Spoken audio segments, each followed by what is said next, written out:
Começa agora ao vivo aqui pela UX TV, parceira do canal Futura, o programa Rede de Olhares. Você já reparou na arquitetura da cidade, ali dos prédios históricos mais antigos do centro de Caxias do Sul? Já reparou nos prédios modernos? Teve tempo de observar a arquitetura? Se não reparou, vai poder conhecer um pouquinho no programa de hoje, que vai falar sobre arquitetura surpreendente Eu Moro Assim. Durante o programa, a gente vai soltar algumas imagens que nós escolhemos sobre os prédios históricos, a arquitetura mais moderna. Mas antes disso, eu queria falar com a professora Simone, para falar pra gente como é que começou a nossa organização de cidade, porque a gente tem a arquitetura hoje, mas antes era uma cidade. Como é que se deu essa evolução da polis? Bom, o surgimento do conceito de cidade é lá do século VIII a.C. e vai evoluindo até o século V a.C. Então, são 3 séculos de organização desse conceito. E a gente pensa normalmente cidade como espaço físico. E não nasce assim. O conceito nasce como espaço humano. Quer dizer, a polis grega é um espaço cívico, é um espaço de representação, é um espaço de cidadania. E não é uma coisa não intencional. Isso tem uma grande consequência. As cidades não surgem, nem se constroem, nem se desenvolvem de maneira aleatória. Elas são intencionais. Depende dos cidadãos, de quem decide, de quem participa, de quem pensa e como surge na polis com uma discussão pública do que deve ser melhor, mais estruturado e mais organizado. Que a gente vê até hoje no conceito de cidades. Quando a gente fala em plano diretor, em planejamento urbano, em estruturação, em desenvolvimento urbano organizado, é um pouco essa ideia de que não acontece de uma forma casual, acontece pela necessidade e pela cultura. Então, como um espaço humano altamente organizado e de representação de cidadania. Por falar nessa construção, vamos conhecer uma casa muito diferente que nós fomos até conhecer por dentro, não só por fora. Ela fica bem escondidinha e o proprietário procurou usar recursos reaproveitáveis, como troncos. Veja só.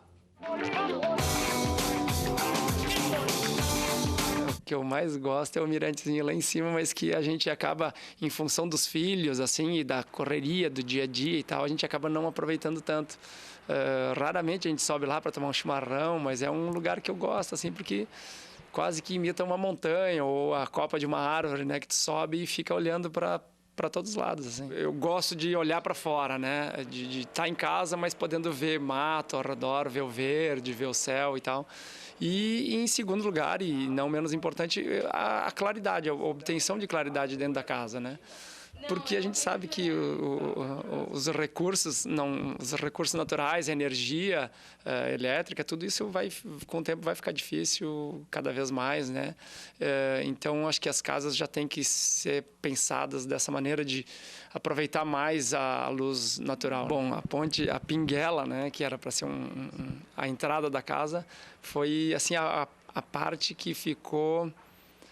Desde que o arquiteto me apresentou a ideia, foi a que ficou original, assim, eu não quis mudar, eu disse, não, a pinguela vai ficar muito legal, vai ficar bem o meu estilo, assim, eu já gostava de pinguela, de ver no campo, por aí nos matos, e aquelas pontezinhas balançando, assim, em cima de rio e coisa e tal, então foi uma coisa, assim, que ficou original. A gente tentou reaproveitar bastante coisa, assim, inicialmente na construção alguns troncos e até algumas vigas, tanto no telhado como aqui embaixo, algumas coisas meio para enfeite, assim, para embelezar a construção, os troncos que saíram do mato mesmo, que foram derrubados, os eucaliptos, que meu avô tinha plantado, que a gente derrubou na época de construção e tal.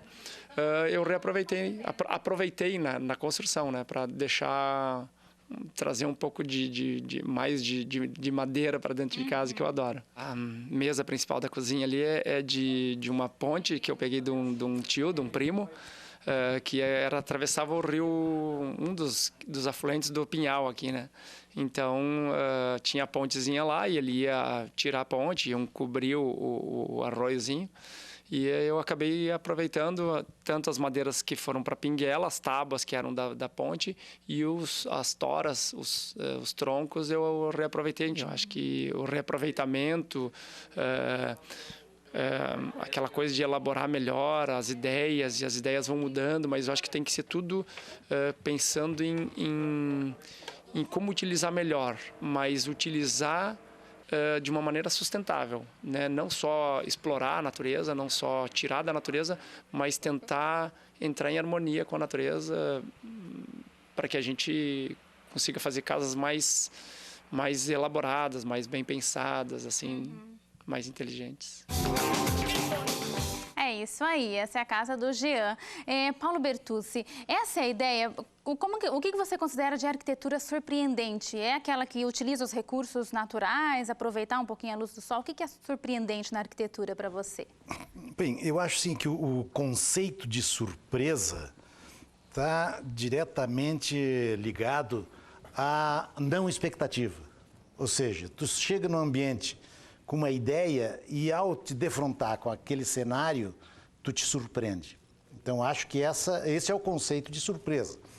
Dentro desses aspectos, eu acho que a gente poderia separar o que nos surpreende, vamos dizer assim, na hora do projeto, na hora da realização, na hora da fruição da obra de arquitetura, que eu acho que também depende do nível de informação do observador. Né? Porque a arquitetura ela é uma espécie de informação, como é uma... Essa daí você considera surpreendente, essas que a gente está passando no ar? Ali foi mostrado o prédio centro, do Banrisul, né? Banrisul. Eu diria que hoje não é mais, mas com certeza na década de 50, quando essa arquitetura foi proposta no canto da praça, em relação ao ambiente que tinha, ao entorno, Sim. ela deve ter sido muito surpreendente. E para você, Laurinda, a gente tem umas imagens aqui, a gente vai colocar daqui a pouco. Eu queria saber a sua opinião, se para você é surpreendente essas imagens. Esse prédio, por exemplo. Esse prédio, eu diria que da arquitetura atual aqui de Caxias é uma das nossas... Solo, aqui em Caxias. Isso. É uma das nossas grandes surpresas, né? É uma coisa que conseguiu sair do comum, né? Você está passando por ali e o seu olhar já é puxado para dar uma olhada, porque realmente não ficou nada tradicional, como a gente vê na maioria dos prédios que a gente tem por aí. Bem interessante mesmo. Lembra um navio até, né? Ele remete mesmo, aquelas linhas curvas lá das sacadas remetem a um navio. E os meninos da banda aí, vocês sabem que prédio histórico é esse que tem a escultura do rosto de um índio? Não estão lembrados ainda? Nelson? Nada? Daqui a pouco a gente vai revelar, mas enquanto isso, vão pensando. O que é surpreendente? Qual prédio, casa, enfim, que vocês acharam, ficaram surpresos com a arquitetura deles aqui de Caxias? E agora eu queria conversar um pouquinho com o Antônio Jacomim. Vamos aqui até suas aquarelas. E eu queria que você me falasse aqui, é tudo da região, Jacomim, é isso? Não, na verdade nós temos aqui um mix de pinturas, de obras que, por exemplo, permeia aqui a região dos Campos, São José dos Ausentes, mais especificamente aqui. Aqui nós temos o que eu chamaria de Praça Dante Alighieri, né, do que sobrou, infelizmente, que é a marca registrada do relógio da Eberle, né? E o que me encanta, na verdade, apesar de não gostar muito mais da nossa cidade, é a luz e sombra disso, né? O efeito realmente é o que eu busco, na verdade, né? Aqui nós temos um pouco da nossa estação. O que você não gosta mais? Não, na verdade, o que eu não gosto é da nossa arquitetura, o que sobrou dela. Até porque me marcou muito a trajetória de ter atravessado a cidade, ter ido no Senai durante 2 anos e pegava 2 ônibus e aquilo lá. O caminho era um eterno observar para mim de grandes e bonitos prédios, né? E que hoje, infelizmente, né, caiu na decadência e sumiu. Então, eu vejo uma cidade de concreto e vidro. Aqui no Brasil, o que me chama a atenção foi o interior do Acre, né? Interior de Chapuri. Umas casinhas que a pena que a gente não tem hoje aí, aqui. Mas assim, aquela arquitetura da selva com 1 metro acima do nível do solo, 3x4, quer dizer, uma vida simples, com uma arquitetura simples, mas ao mesmo tempo um final com uma vida muito feliz, talvez, né? Na proporção do seu investimento. Legal, a gente já volta a falar com você. Agora eu vou conversar um pouquinho aqui com a banda, com o Nelson. Pode chegar aqui no microfone, que eu não posso pisar aqui nas aquarelas. Jacomim, né, Jacomim?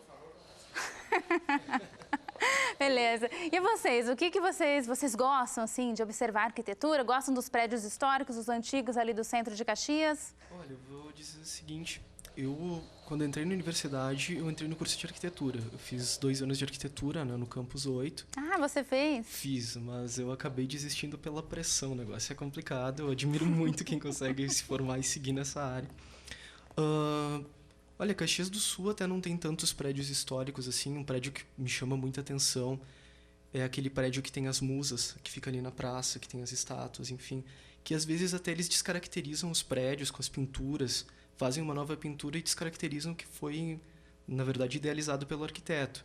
E essa história também do pessoal pegar prédios históricos e colocar... Só chega um pouquinho mais perto do microfone, isso. E colocar publicidade nas fachadas. Isso acaba estragando muito do que tem. Uma cidade que eu acho muito interessante aqui no estado é a cidade de Pelotas, que mantém muito dessa arquitetura antiga. É uma cidade muito bela. Vários desses prédios são aproveitados para ter centros culturais.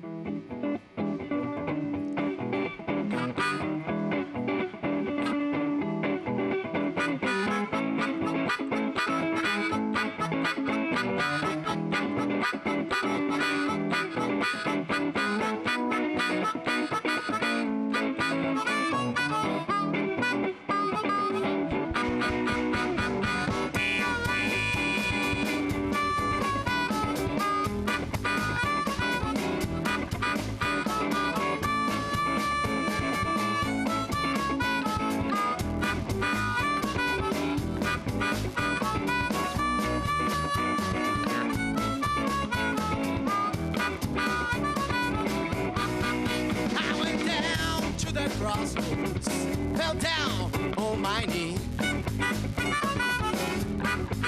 I went down to the crossroads, fell down on my knee. I went down to the crossroads, tell me if you please. I go down to Rosedale, but take me by my side. I go down to Rosedale, but take me by my side. I went down at the crossroads, but tell you pass me by.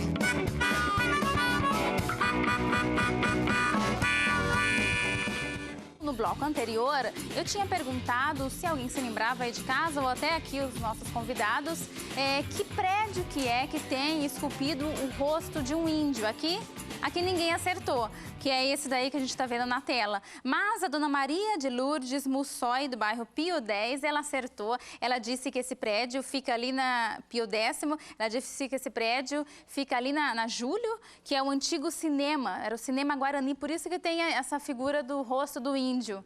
Tá lá, o prédio, a gente está vendo agora, é esse daí. Então a gente está cada dia inovando, né? Uhum. Inovando várias... Como a arquitetura, né, Marcos? Como arquiteturas. Está inovando a cada dia. Cada dia a gente tem que procurar algo diferente, está chegando algo diferente. A gente tem que se atualizar dias a dias. Como a gente, que nem eu fico direto, né, na obra de manhã até a noite. Então a gente tem que acompanhar. Por quê? Hoje em dia está tendo várias modificações na arquitetura e no jeito de trabalhar, né? Na área. Tem que estar muito atualizado. Tem que estar bastante atualizado, bastante mesmo. Deixa eu só fazer uma correção, ali é o Cinema Central, não é o Guarani, é o antigo Cinema Central, é isso, né? É isso mesmo. Bom, e antes da gente continuar com o nosso bate-papo, eu queria colocar no ar uma reportagem que está falando sobre um projeto do ESIRS, que é um projeto de resgatar as imagens da cultura italiana. Vamos assistir. O projeto ESIRS foi fundado em 1978 por uma equipe de professores aqui da Universidade de Caxias do Sul. Inicialmente, eles faziam um levantamento da arquitetura e de outros elementos culturais da região aqui de imigração italiana. Tanto a arquitetura rural, a arquitetura funerária, a arquitetura religiosa, e registravam tanto em imagem, os arquitetos também faziam registros aí em fichas, né, específicas. O acervo de imagens, que é constituído por mais de 50 mil imagens, a gente está fazendo a digitalização desse acervo e disponibilizando ele através de um banco de imagens online. Hoje a gente tem em torno de 30 mil imagens já disponíveis para consulta. elas estão divididas por temas, daí a gente chama de palavras-chave, né? No caso, arquitetura, figuras humanas, trabalho, paisagem, enfim, são diversos assuntos já contemplados, né? A imagem está em alta resolução, tem uma marca d'água da UX, né? Mas se a pessoa tiver interesse de usar essa imagem, é só ela escrever para nós, dizer para que ela vai usar, e a gente cede os direitos mediante a identificação dos créditos onde a pessoa vai usar. O que me surpreende são os imigrantes terem construído casas de madeira e terem se preocupado com os detalhes. Para mim, me surpreende os lambrequins. Eu acho que é uma preocupação assim, em enfeitar a sua casa. Temos então dentro do acervo do Michelin, desde 2008, fazendo o tratamento, né, desses filmes. Acondicionamos nessas embalagens mais adequadas, porque exatamente o conteúdo deles, que é a maior parte, revela essa evolução, né, arquitetônica que nós tivemos, não só de Caxias, né, mas das nossas cidades vizinhas. O que surpreende ao assistir é não só a evolução, mas acho que o que surpreende mais é o que não está mais aí. Caxias do ano de 2002, a caminho de uma grande cidade e de um grande futuro. Legal, bom, e eu quero lembrar você de casa que ao longo do programa nós vamos exibir imagens de prédios históricos e contemporâneos enquanto nós conversamos aqui com os convidados. Queria saber de você, Paulo, qual que é o futuro da arquitetura? É aquela arquitetura sustentável, aquela que todo mundo fala, está batido, reaproveitar a água da chuva, energia solar, é este o futuro ainda e dá para aliar com beleza também, como a gente viu? Bem, a gente tem que entender duas coisas. A arquitetura, uma coisa é a arquitetura como cultura, tá? E outra é a arquitetura como negócio.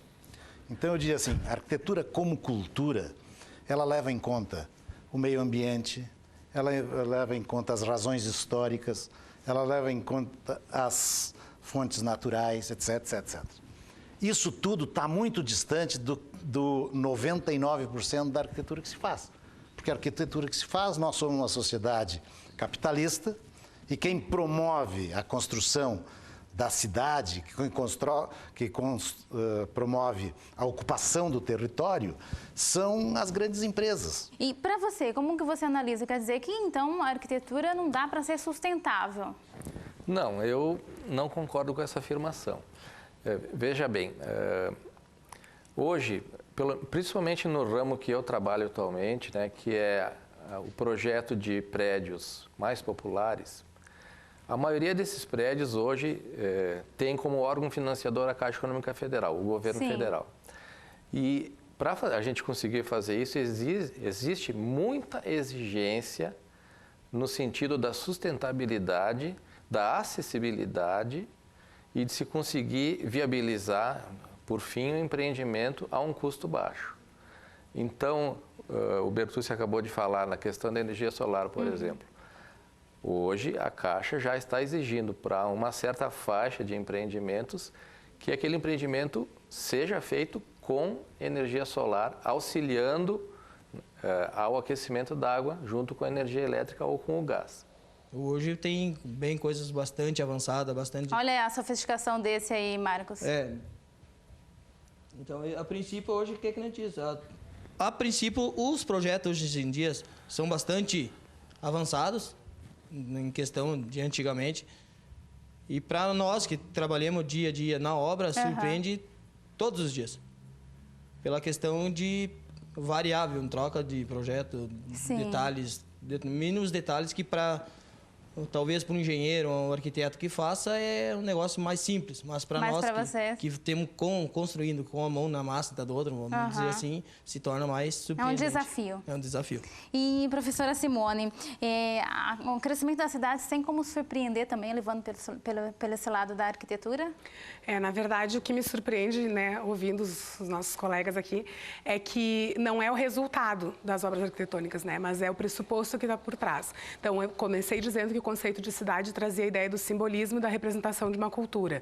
E hoje, infelizmente, nós estamos na cultura do mercado. É uma demanda mercadológica muito mais do que uma experiência estética. Quer dizer, não é a beleza, não é a manifestação da cultura de um povo ou da sua individualidade, da sua particularidade, mas é uma demanda mercadológica para se aproveitar espaços, para se otimizar recursos, e aí a gente tem que viver num recurso otimizado, apesar de ser a nossa casa e o nosso espaço. Então, o que me surpreende é isso, né? Eu me lembro de uma viagem que eu fiz para Natal e eu cheguei lá à meia-noite e disse para o meu marido: o hotel está virado, porque não tinha vista para o mar dos quartos, tinha vista para a cidade. Eu viajei 5.000 quilômetros para ouvir o mar e enxergar a cidade. Sim. E o dono do hotel me disse: é para aproveitar o terreno. Você percebe isso também? A gente vê que você registra bastante as cidades, principalmente as sombras, né? Isso já é um reflexo disso. Na verdade, assim, o que eu mais gosto não está aqui. Eu até me chamo de, sei lá, meio arrogante algumas vezes, mas eu adoro a arquitetura americana. O jeito como eles trabalham, quer dizer, o desafio de você trabalhar, às vezes, um meio-fio, um afastamento, não de 2 metros para aproveitar um terreno, um solo, mas dar um respiro, quer dizer, para o vivente atravessar a rua, para poder realmente curtir a travessia, para andar de bicicleta, para caminhar, quer dizer, para poder enxergar uma cidade dignamente humana. Sim. É isso que eu gostaria. E além do mais... E aqui todos, onde são essas maiores aqui? Pois é, isso é Veneza aqui, uma cidade... Sim.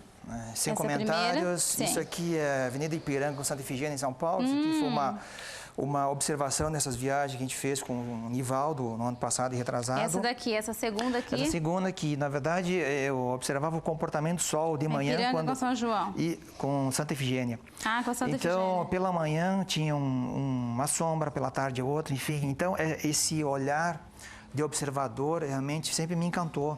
Então, apesar de ser um urbano que eu não gosto muito, desse concreto alinhavado aí, mas me encanta a sombra, né? Então, isso que tiro proveito. Eu agradeço a participação de todos, principalmente também quem ligou, tweetou, enfim. E lembrando que reprisa às 10h30 e às 11h30 da manhã do dia seguinte. Bom, até mais, e a gente termina com a banda Delta Jump.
I might as well go back over yonder.